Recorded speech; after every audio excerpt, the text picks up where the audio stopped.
Philippe Noiret réalise tous nos fantasmes. Dans 2 minutes sur Cine Étoile, Alexandre le Bienheureux.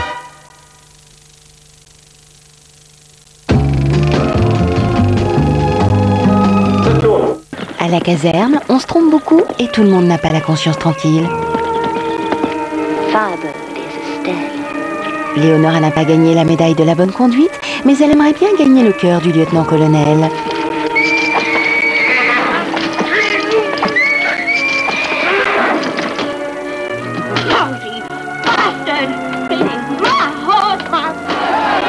Devant la caméra de John Huston, les masques tombent et le couple Taylor-Brando va à volo. You disgust me. Any fulfillment obtained at the expense of normality is wrong. Quelle classe! Lundi, 2 films essentiels avec vue imprenable sur l'Actors Studio. Hey, Sarah!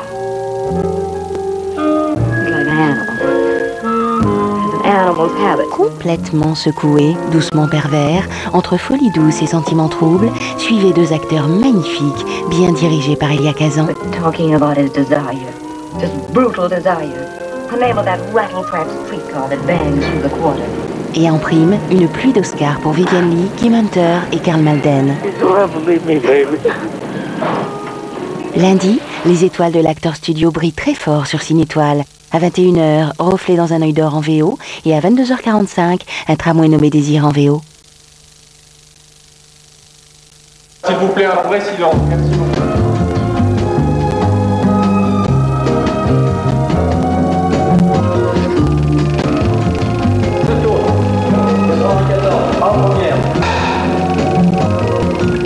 Yves Robert, Alexandre le Bienheureux. Oui. C'est un de mes films, un des films qui me touche le plus profondément, et peut-être plus gravement même. Oui. Il n'y a pas que la rigolade, il y a une vision du monde. Il y a une vision du monde, oui. Il y a un sens de la liberté, un sens de l'anarchie, de l'utopie. Je crois beaucoup à l'utopie. Ça me paraît être un des ressorts les plus importants de la vie,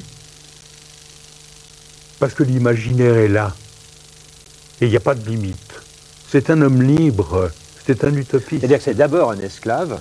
Oui, il va par une belle femme, hein. Qui est jouée par Françoise Brion. C'était très important pour moi. Cette fille-là était la fille désirée du patelin. Ouais. Quand j'étais gosse, il y avait toujours, comme ça, dans le patelin, 2, 3, on les appelait des garces d'ailleurs, 2, 3 garces qui étaient hein. D'ailleurs, oui. Qui étaient des filles avec des beaux corps, etc., qui avaient peut-être un petit passé comme ça. Et en plus, elle était propriétaire. Mais alors, alors ça l'a ébloui un peu, lui. Hein. D'avoir une femme si belle. Mais elle va lui en faire baver. Oh, elle va le transformer en esclave. Ouais. Alors, ne racontons pas le film. Non, Yves. non. Mais bref, donc cet homme se réveille. Oui, se révèle et se réveille.